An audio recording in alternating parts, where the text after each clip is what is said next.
بسم اللہ الرحمن الرحیم۔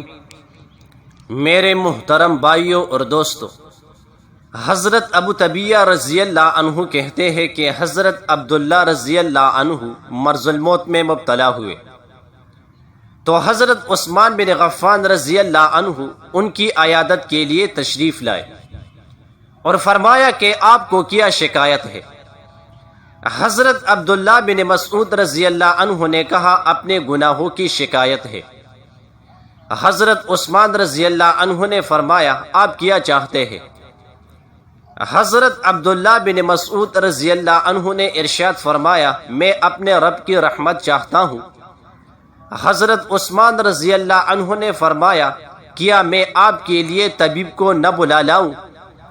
حضرت عبداللہ بن مسعود رضی اللہ عنہ نے کہا طبیب ہی نے یعنی اللہ ہی نے تو مجھے بیمار کیا ہے۔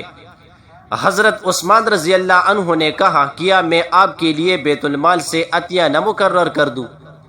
حضرت عبداللہ بن مسعود رضی اللہ عنہ نے کہا مجھے اس کی ضرورت نہیں۔ حضرت عثمان رضی اللہ عنہ نے فرمایا وہ عطیہ آپ کے بعد آپ کے بیٹیوں کو مل جائے گا۔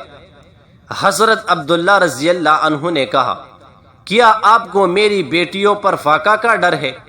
میں نے اپنے بیٹیوں کو کہہ رکھا ہے کہ جو شخص ہر رات میں سورہ واقعہ پڑھے گا اس پر کبھی فاقہ نہیں آئے گا، لہذا عطیہ کی ضرورت نہیں۔ جزاک اللہ۔